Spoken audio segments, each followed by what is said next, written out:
An eerie connection between one of the passengers who died in the OceanGate expedition and the Titanic.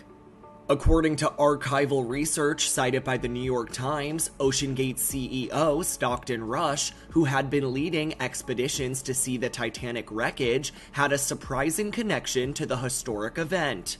His wife, Wendy Rush, is the great-great-granddaughter of Ida and Isidore Straus, a couple who died when the ship sank in 1912.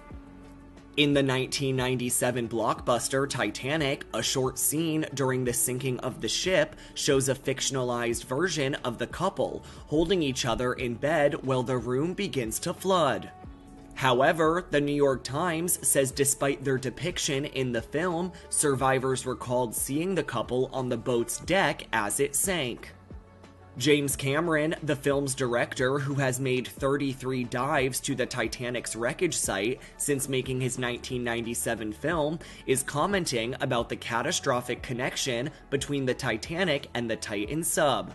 James tells this to Good Morning America on June 23rd. Of course, what is so eerie here, the similarities to the sinking of the Titanic.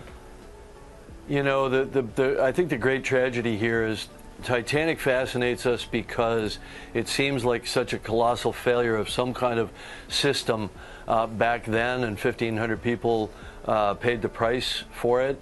The warnings were not heeded. They were warned about the ice. They had radio then. The Marconigrams. The Titanic's captain was handed multiple warnings of ice ahead. He steamed full ahead into a known ice field on a pitch dark night with no moon. If that isn't a recipe for disaster, I don't know what is. And they paid the price. And here you have the people that were designing and operating this sub who were warned, both internally. Apparently there's an engineer that walked off the project because he didn't believe in it.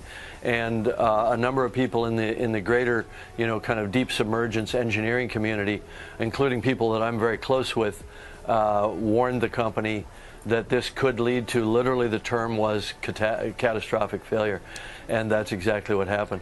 Pakistani-born businessman Shahzada Dawood and his 19-year-old son Suleiman Dawood, both British citizens, were also among the victims on board the Titan.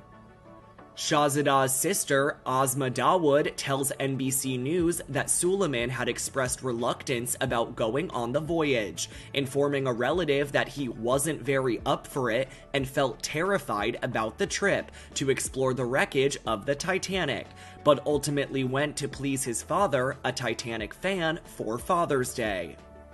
The Dawood Foundation mourned their deaths in a statement to the website, saying, quote, "It is with profound grief that we announce the passing of Shahzada and Suleiman Dawood. Our beloved sons were aboard OceanGate's Titan submersible that perished underwater. Please continue to keep the departed souls and our family in your prayers during this difficult period of mourning." The U.S. Coast Guard confirmed during a press conference on June 22nd that rescuers found debris from an external part of the submersible consistent with the catastrophic loss of the pressure chamber, while OceanGate said in a statement obtained by E! News that the 5 passengers have, quote, "sadly been lost."